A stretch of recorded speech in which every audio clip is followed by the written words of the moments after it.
edition of the Digital Download, which is the longest running weekly business Weekly. talk show on LinkedIn Live, now globally syndicated on the IBGN radio network. Yeah. Today, we're crafting credibility in the digital age. We have a special guest, Mitchell Levy, to help us with the discussion. A global credibility expert, Mitchell recently delivered a TEDx entitled, "We Are Losing Our Humanity, and I'm Tired of Watching It Happen." Having recently interviewed over 500 leaders, Mitchell brings unparalleled insights into how credibility can be the ultimate differentiator in today's competitive landscape. But before we bring Mitchell on, let's go around and introduce everyone. While we're doing that, why don't you in the audience reach out to a friend, ping them, have them join us. We strive to make the digital download an interactive experience. Audience participation is highly encouraged. All right. Alex, would you join us? Introduce yourself, please. I will join you and introduce myself. Thank you.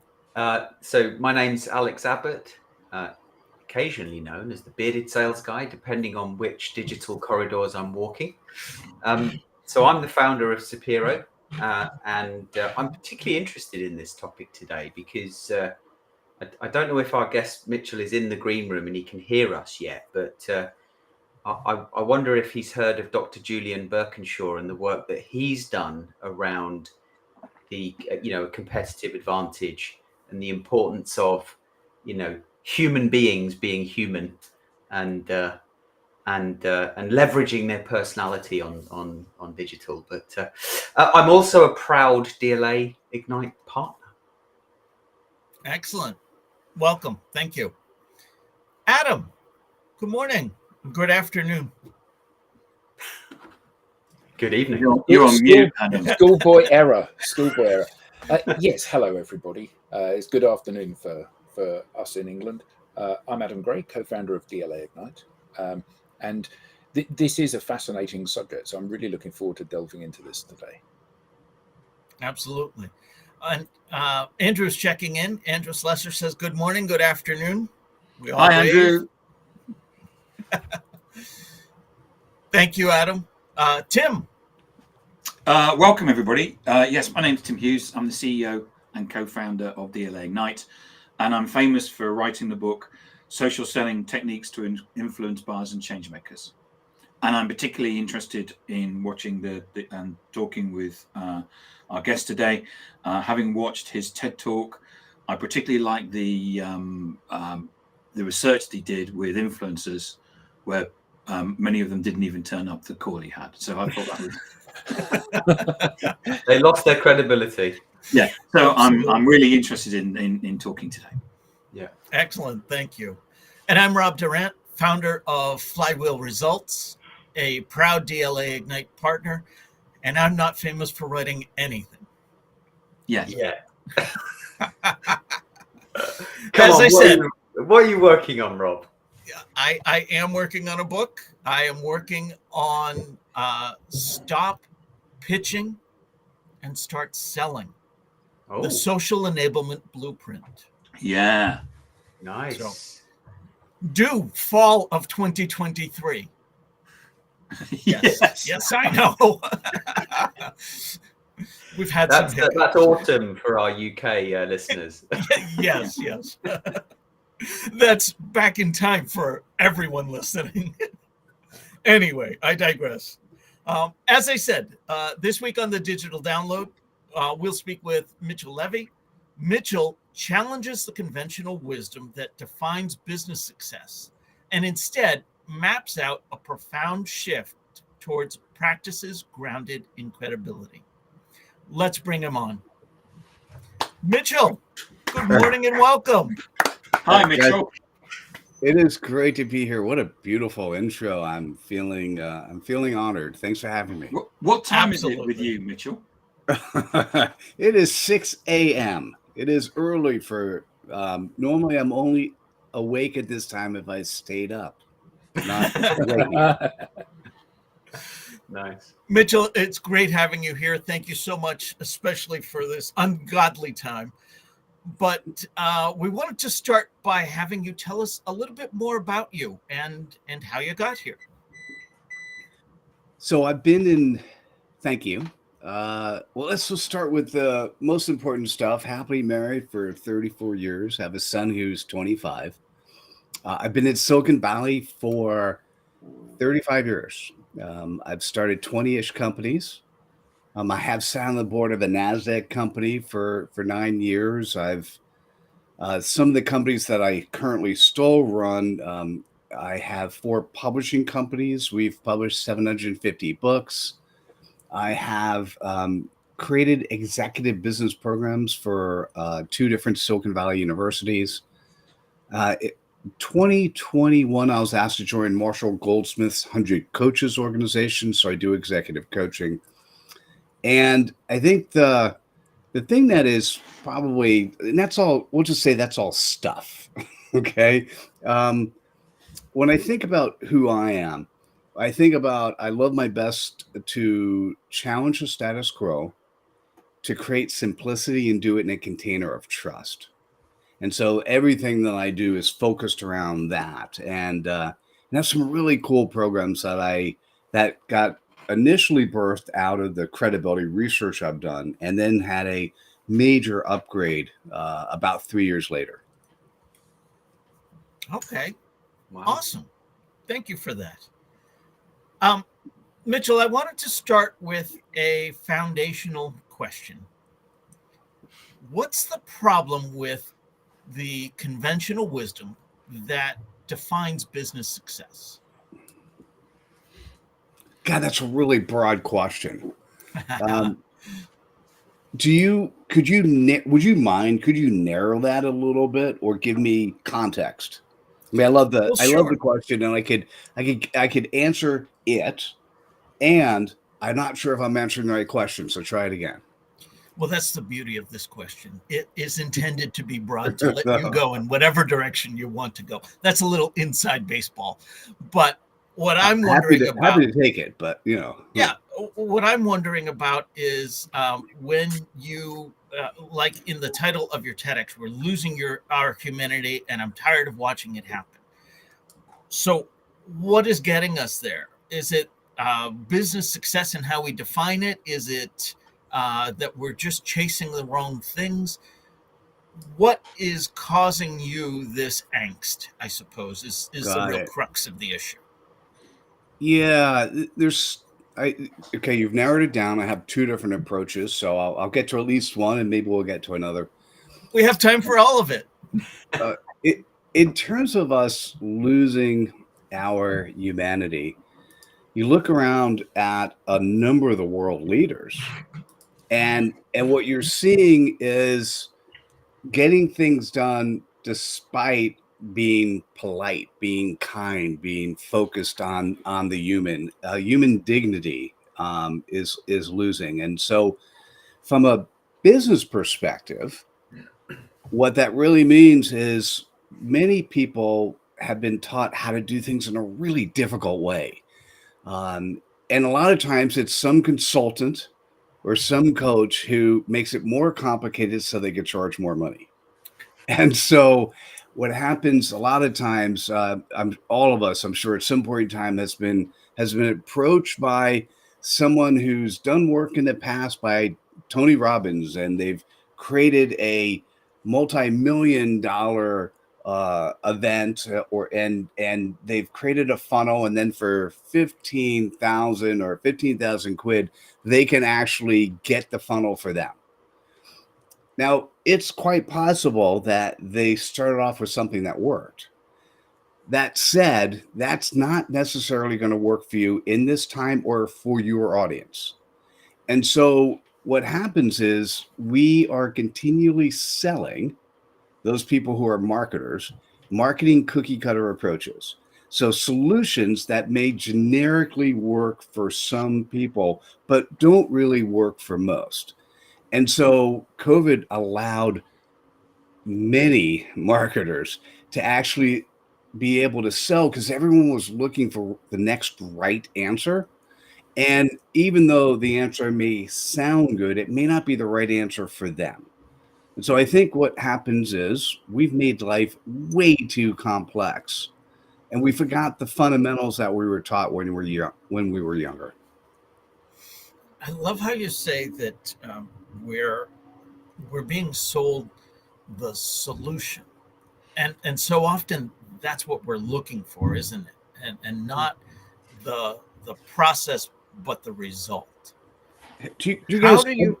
have you guys seen? If you're not in the U.S., do you know the easy button? Have you guys seen Oh, the yeah. easy button? The Staples easy. Yeah, we for some odd reason we want this, but this doesn't. And it actually makes sound too, but this doesn't exist. The simple button exists. The easy button does not. And yet, so many people are willing to buy it when we're being sold that easy button. Alex is just about to go and buy one. Yeah. And when that one doesn't work, we blame the vendor, but buy the next one. Oh, so true. Very insightful. So that leads me to the next question, then, which is, well, what's the link between credibility and sustainable business growth? I'm by the way, I thank you so much for watching the TEDx. It's called as you said, we're losing our humanity, and I'm tired of watching it happen. And when you look at the definition in the dictionary today, the definition was put into place at a time where everyone didn't have a camera, everyone didn't have a microphone. So the definition was put in place when credibility meant the quality in which you're trusted. And because we have the opportunity to really see people, get to know people, get to work with people, and the concept of social proof, the ability that we get to see other people doing that, we're now at the stage where the extension of the word credibility, it's the quality in which you're trusted, known, and liked. And what's really interesting, the fact that we do have the ability to almost touch any person on the planet, that means that your competition is available around the world at different price points, different delivery models. Almost everything has been democratized. So what's interesting is when you're thinking about the word credibility, what you need to think about as a business, whether it's a business owner or a business of 10,000 employees, is who are you? Are you trusted? And trust has a number of components associated with it. As the customers or prospects are getting to know the company, now if it's a company of one, they're getting to know you. If it's a company of 10,000, it's getting to know the weakest link in the organization. And the last piece is, as they get to know you, do they like you? So I have to tell you, what's interesting to me, if you saw two different vendors, and we'll just go at the individuals, and they both were trustworthy, they both delivered well, they both, as you get to know them, you weren't disappointed with their politics. You liked them both. Just one was a jerk and one was nice. To you as an individual making the decision that the person who's not nice is not credible. And so credibility really is the quality in which you're trusted, known, and liked. And when I was growing up, I don't know, you guys, were you taught that? Because I wasn't. Yeah. Well, I have to say, I watched your TEDx. Thought it was great. I'd been following a guy called Dr. Julian Birkinshaw. I don't know if you're familiar with him. He did some research. Yeah.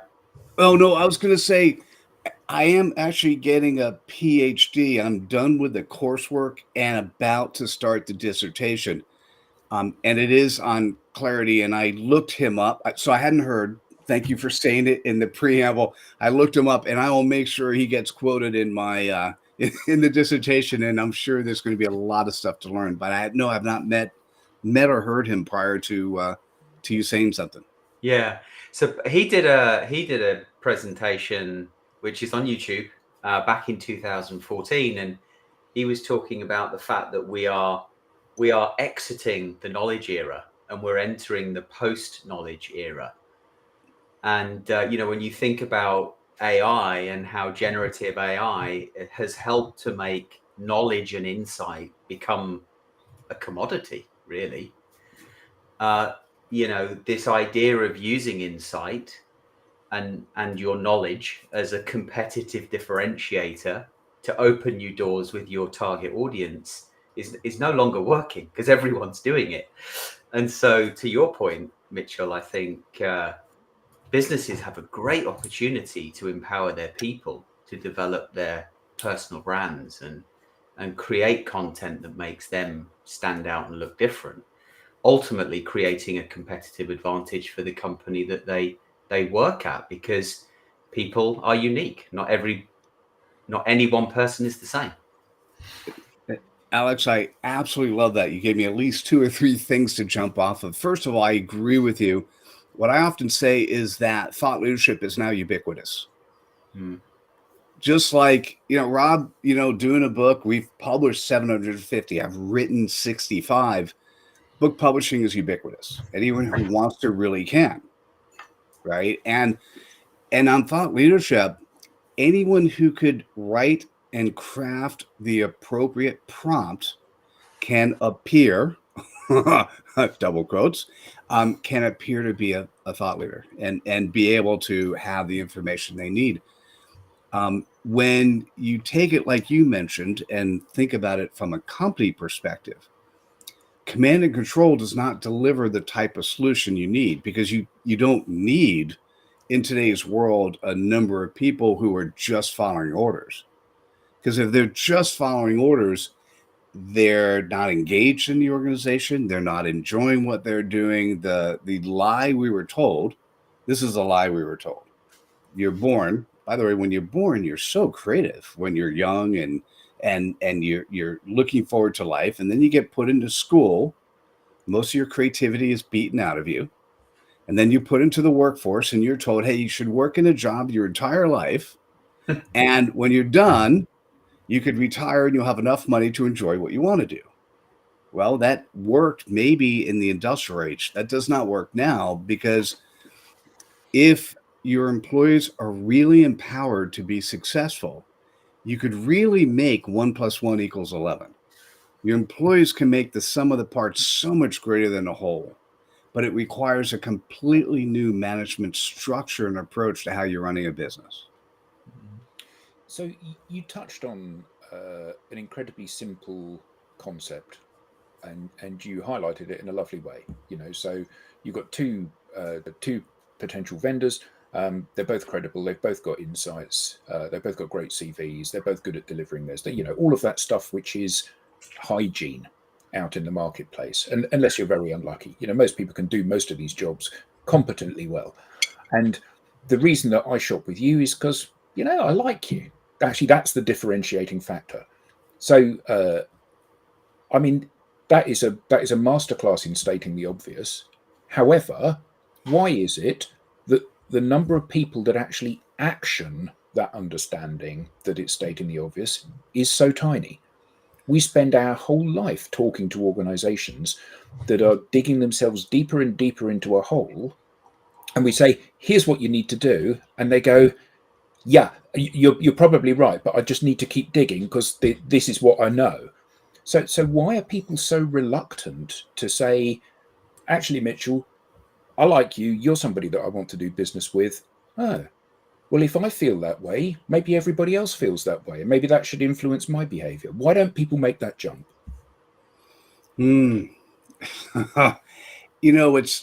What's really interesting, Adam, is there are newer companies that are coming along that the CEO recognizes that we need to change. And as a result, you hear about the handful of these companies where there's good corporate culture. They focus on each and every one of their stakeholders.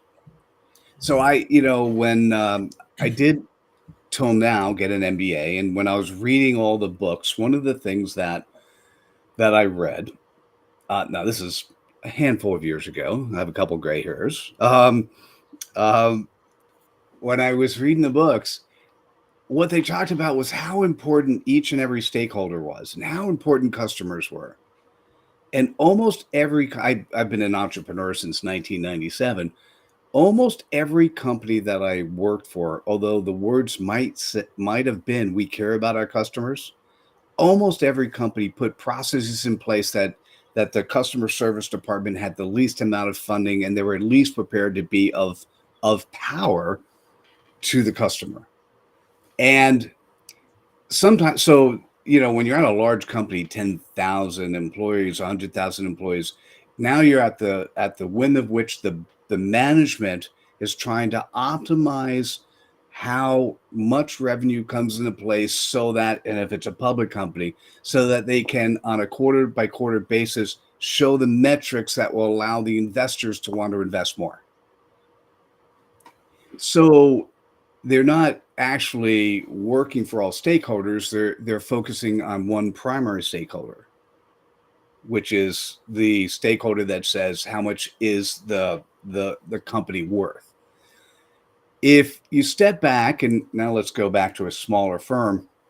If you step back to a smaller firm and you're the CEO, you actually have a choice. You have a choice of how you show up.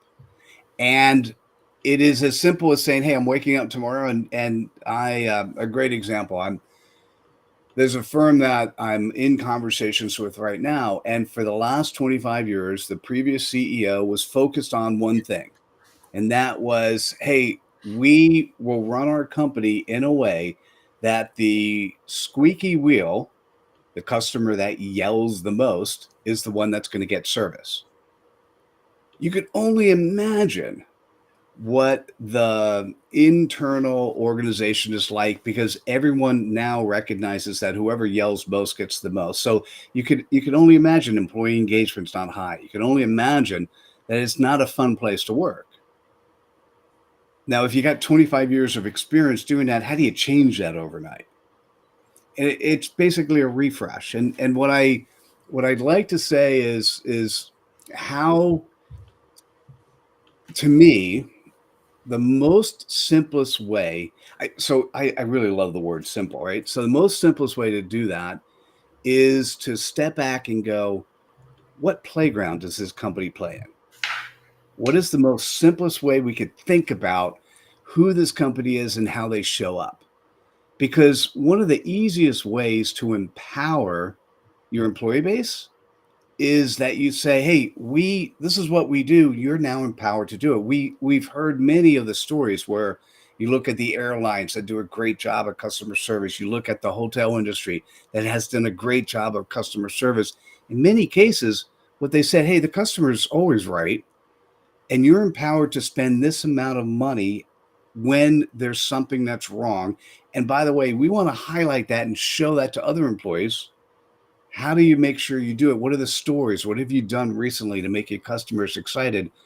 Those sort of stories are very simple, but we haven't really moved those around the world in many different industries. So for those who are watching, listening now, the question is, how can you make your employees happier?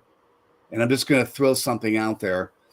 What I will guarantee is that any company, any human can articulate who they are in less than 10 words.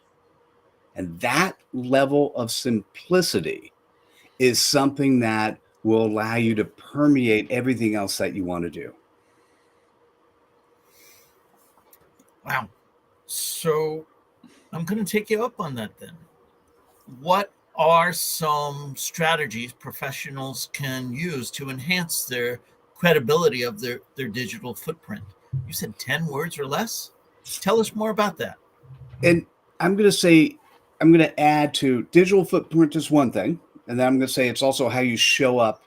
So as you guys watch the TED Talk, and the TED Talk, there's 10 values associated with credibility.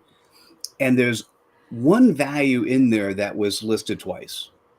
and it was the value called integrity.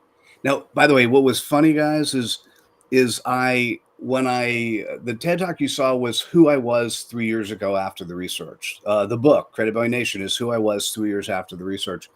When I actually published the research, I know the word integrity was there twice. I actually didn't know why. I just knew that the numbers popped out. It actually took me a year of practice before I actually realized that. And what happened is, regarding the concept of trust, the integrity component or the value associated with trust is your external integrity. It's what you say to the world. Regarding getting to know you, now, by the way, it's trust, know, like. It's not that I know of you, it's that I actually know you. And the integrity associated with being known is your internal integrity. This is where everyone having a camera and a microphone comes into place, because the old parental way of parenting, do what I say, not what I do, the old corporate way of command and control, this is what you do, I'm not going to do it, but you guys do it, those don't work. The integrity, both external and internal, need to be aligned, right? So it's more than just the digital footprint. That said, on the digital footprint, if you're showing up in more than one channel, you want to be consistent. If you say, when you're talking to somebody, one thing, and then they go to see reinforcement online, whether it's social proof through testimonials, whether it's endorsements, engagements, whether it's anything you want to look at, whether the websites itself or social media, if there's inconsistency, there's a word I use called crud. If there's inconsistency, if there's crud sitting there, what happens is you start losing credibility piece by piece. So the easiest way is if you can, and there's a concept, I think I said this in the TEDx, there's a concept called a CPOP. And what that stands for is customer point of possibilities. And if every company, every human can articulate their CPOP, which is in essence a way to express who you are in 10 words or less. If you could do that, what happens is it's easy to figure out. That becomes the compass that helps guide you of what's next. Should I give you guys the formula of the CPOP? Please. Yes, please. All right. So, and by the way, I will tell you, this is simple. And in the interviews, we'll finish on the simple. It's really simple to think about. And what I will tell you is, when I was doing the interviews, I'd send somebody a 16-minute video. Here is how you prepare. And then when they'd get online and I talked to them, and yeah, we talked about some percentage didn't show up, some percentage wasn't ready. What I will tell you is that 98% could not immediately, even after coming prepared, could not immediately articulate their CPOP, customer point of possibilities. And what I'll say, that's because we've been drilled home that every time we're in front of somebody who is potentially a buyer, we're supposed to say, look at me, I'm amazing at what I do. By the way, don't use that clip, because that's not. Yeah, we'll snip that. Snip that. Well, you could have it inside. Just don't, when you take the 1 minute, that's not the one you want to use, right? So what's interesting is, if you are a credible human, or if you are a credible company, you are of service to somebody else. That's okay, right? So if you're a service to somebody else, first question is who? And the second question is, from their perspective, what is either the pain point that they perceive as what they need to get over, or what is the pleasure point that they want to reach? Now, what I'll say is 80% of the time you want to go with a pain point, but there's some audiences where you have to use the pleasure point. And so typically when I think about that, I'm happy to share mine. And we actually, if somebody wants to go through it, we could actually go live and work on somebody else's. When you think about the who, it's 1, 2, or 3 words. A lot of times you hear people say, They'll stand in front of an audience. They'll do their 30-second elevator pitch, and they go, let's see, I work with authors, speakers, podcasters, and then they have a people whose first name starts with L, and by the time they're done, you don't even remember anything. 1, 2, or 3 words. And so for me, I've really narrowed down. And by the way, this is hard for anyone. It's very hard for me to say this. My executive coaching practice, I typically work with companies between 10 and 100 million. That said, my primary focus these days is focusing on coaches. And so I'll share with you my CPOP, which happens to be 8 words. And what I will say to you is when somebody actually shares their CPOP, that's the compass. So when you look at somebody's social media, you look at their website, you want to make sure it's consistently aligned. When somebody shares their CPOP, the goal is that the person who's listening is someone who says, tell me more. So imagine in 1, 2, 3 seconds, you've been able to do that.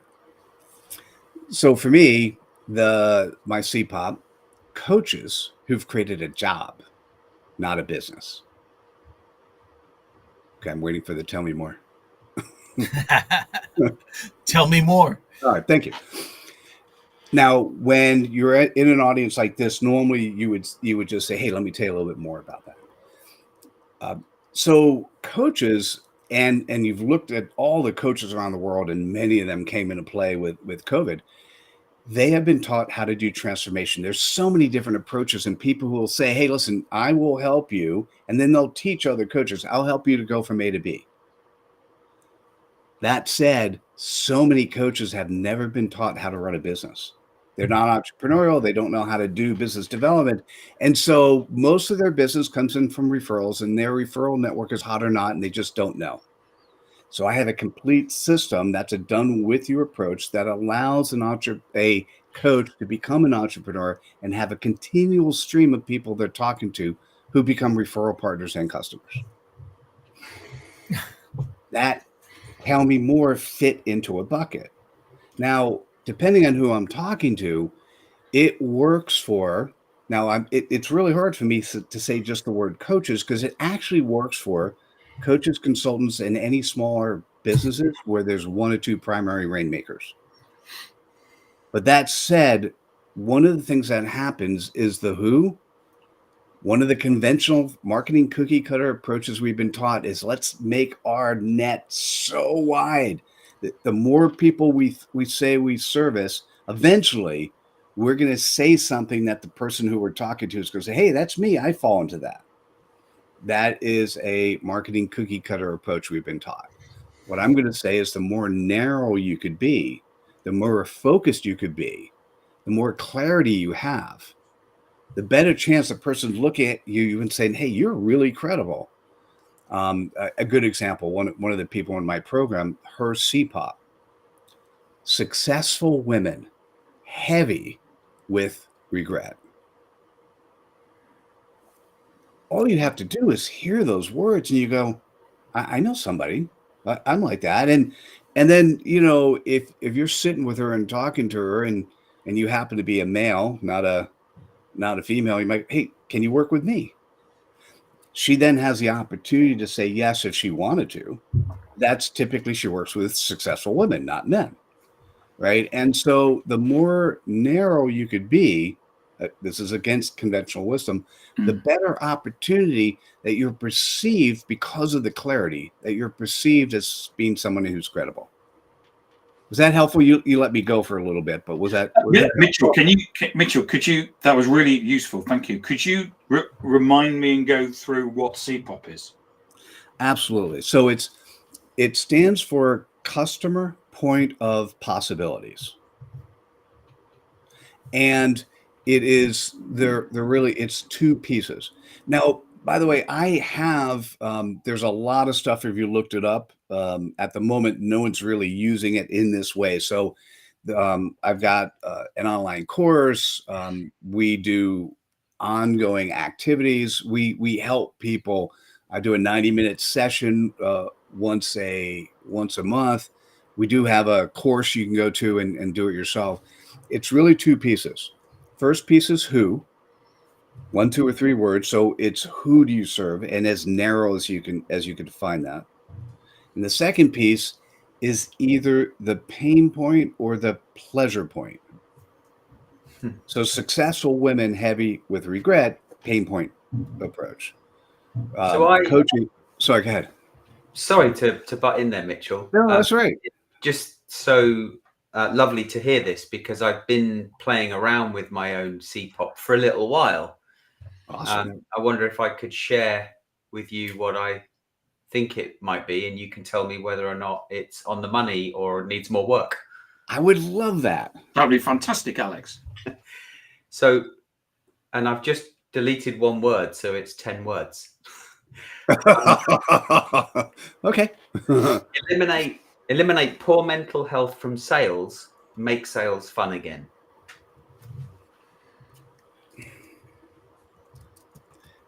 I have to write it down, so if I'm looking away from the camera, I'm a visual person. I can put it in the chat. Can I put it in the chat? In our internal chat? No. So say it again, Alex, because maybe we can get the audience to comment again. Eliminate poor mental health from sales. Make sales fun again. And CPOP is, so customer point of possibility is, who do you serve in 2 or 3 words, and then either the pain point or the pleasure point. Tim, I was just going to say that. Sorry. Sorry. No. I love that. So one of the things I'm going to say, Alex, is we've been taught to do taglines. Yeah. And I'm not even going to say this. I'm going to say that could be a good tagline. And once I know your CPOP, now you're going to know. So what happens is when you know your CPOP, you could go, hey, does that feel comfortable as a tagline? Right. So yeah, Tim, you got it right. So let's start with Alex. Who do you serve? Alex, before you do that, I wanted to share some audience comments just to enhance this. So first of all, Jeannie Lehman says, align your external and internal integrity. That was, I think, a callback to what we were talking about earlier. And our resident comedian, Mark Cowison, had piped up with the Tell Me More, quoting Grease. Tell me more. Was it love at first sight? Tell me more. Did she put up a fight? Always great to hear from you, Mark. Thank you. But wow, that was good. You should say it faster, and maybe I should sing it too. Yes. Gabe, I apologize in advance. I'm going to get your last name wrong, but I am going to try. Gabe Zubazarada says, "Why is work not fun? Why is sales not fun?" So I think that's the context of what Alex is trying to address, and that's why I share that here. Oh, I love that. Thank you, Gabe. Glad you're tuning in. So Alex, who do you serve? So I serve salespeople in terms of the services that I provide, and there's a ton of research out there that is saying that there's a mental health endemic in sales. 3 in 5 salespeople are suffering, depending on the research. 4 out of 5 are highly stressed, and from what I see, there's a high degree of pressure on salespeople to perform in their jobs, yet they're not given the tools or the guidance or even the autonomy to be as successful as I'm sure they could be. So can you be more specific on the salespeople? B2B. Is there a certain class? Is it salespeople at small companies, large companies? Is it anybody? A 10,000 person sales force? Is it all of the above? Yeah. So it's anyone in sales, but in terms of my own ICP, it's typically sales teams that I think I can help effectively. Sales teams that want to, operationalize an approach. A startup, $10 million companies, $10 billion companies? Does it matter? It doesn't. I mean, it doesn't really matter. I've got a mix of clients from, helping individuals to helping, 20 people or more, 20 salespeople or more. Got it. So we're going to go with sales teams. I like that better than salespeople. Yeah. And then the next thing is, what would be the pain point that those sales teams that you really address for them? Yeah. So the pain point would be a number of things. So they're struggling to have conversations with the people that they want to do business with. They're struggling with to the point we were talking about earlier, is demonstrating their credibility at scale digitally to help open the door. They're struggling to then convert those conversations into qualified pipeline. And then that has a knock-on effect on their ability to hit their targets and deliver the revenue that they're being asked to deliver. Essentially being effective. Yeah. What's a pleasure point? Enjoying your job, leveraging, being creative, hitting your target, enjoying your job, feeling a sense of purpose, feeling a sense of belonging. So do you think it's important that sales teams enjoy their jobs? 100%. I think it's important for people. Is it salespeople or is it sales leaders, Alex? It's both. Okay. Typically, if you think about, that's a great question, by the way. If you think about who's paying you 80% of your revenue, where's it come from? Oh, you mean, okay, so what, 20% of the sales team are generating 80% of the revenue? Is that what you mean? Or are you talking about your customers? No, I think about the customers. The who are you reaching out to? Who's the one that you really need to convince to buy you?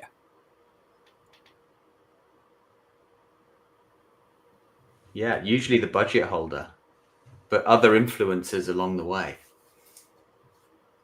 Alex, I think he's asking specific to you, though. Are you specifically selling to individuals or thank you. to corporations? Yeah. Who do you need to convince? Yeah, well, it's always people, an individual. It depends on their role, but typically it's the sales leader. That, by the way, that was a great question. It's eventually we would have gotten to whether it's a sales teams or sales leaders, right? Got it. Interesting. And does a sales leader recognize, what do they think? If they're not hitting their goals, what are some of the reasons they think it's not being hit? Because their team isn't doing enough activities that aren't working, and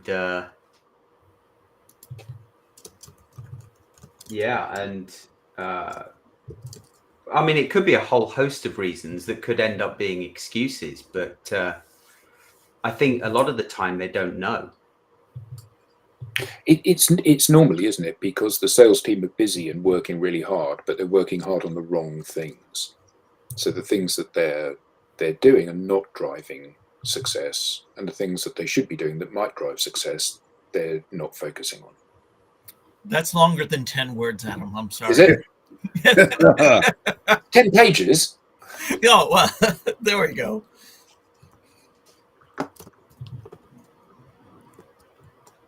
So what we're trying to do at this point is identify the ideal target audience, and then either their pain or their desired future state, and with that come up with the CPOP. Is that right, Mitchell?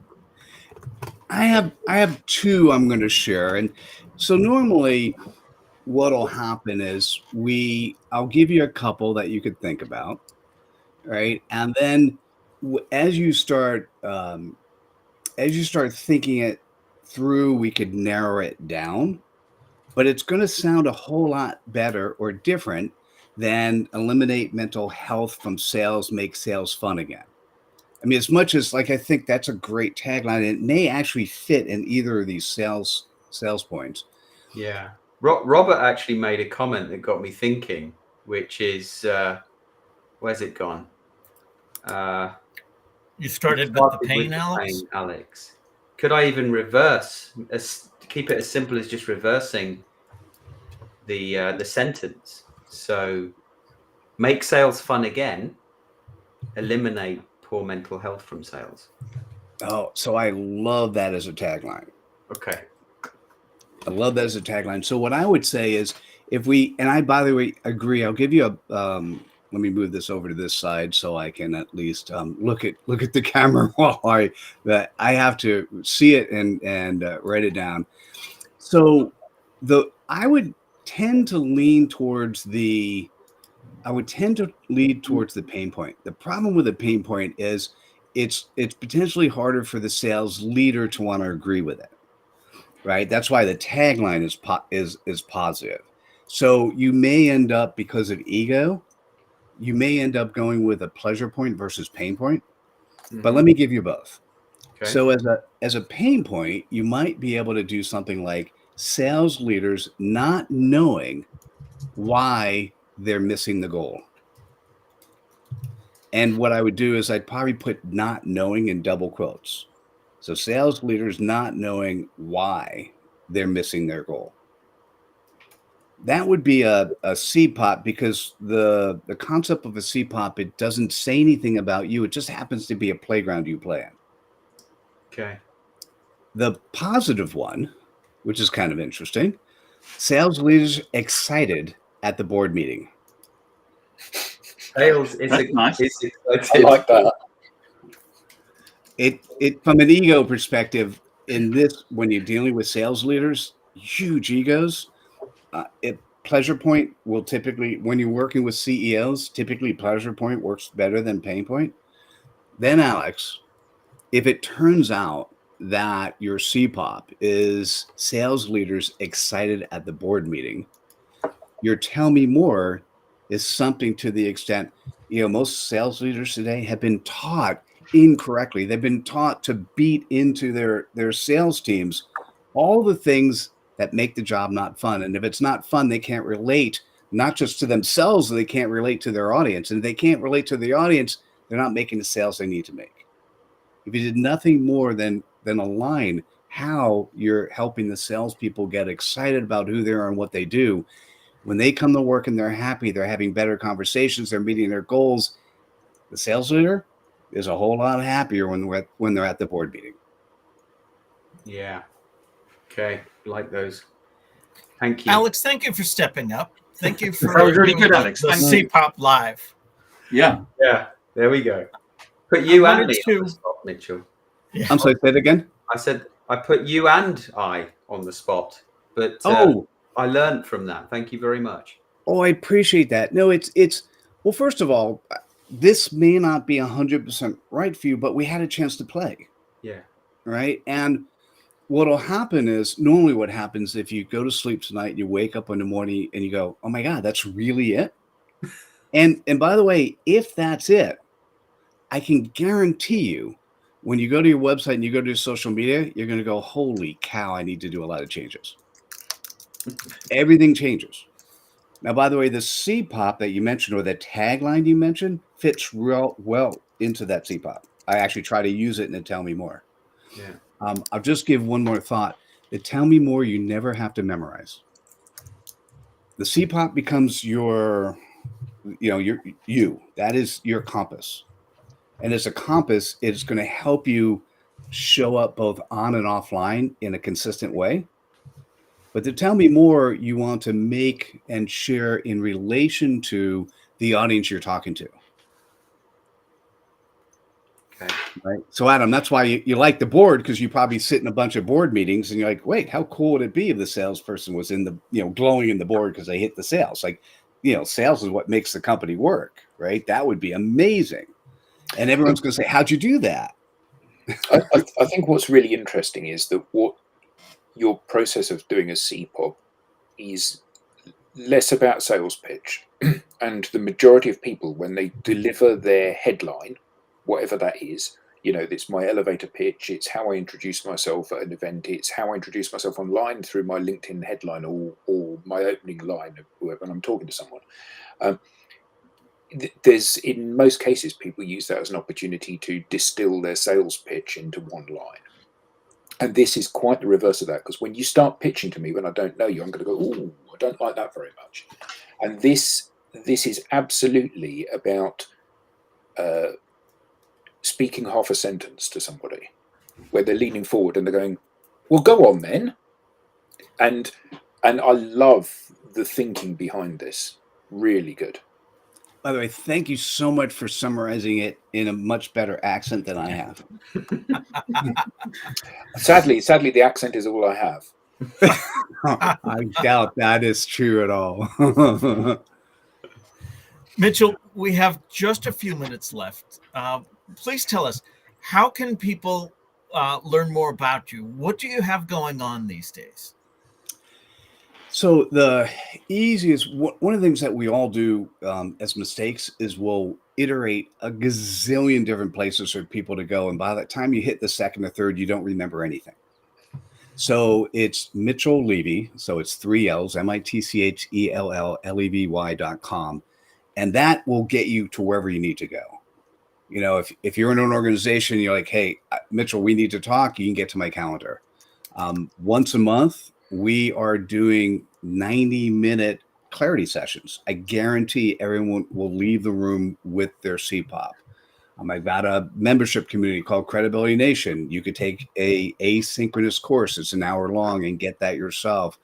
If you're a coach, consultant, you can learn what is our program, the Certified Clarity Specialist program, and learn about that. There is one thing I did that's new, and I'll just share it. It's called referralnetworkclub.com. So it's another once a month, an hour long. You get to come to that. It's $20. And when you sign up, you're sent a 10-minute video, how to craft your CPOP and tell me more. And you have a chance to practice it twice and to meet up to 6 people. If you could spend an hour and find one person who you really like that might be a referral customer, that was a pretty good ROI. Absolutely. Excellent. Thank you so much.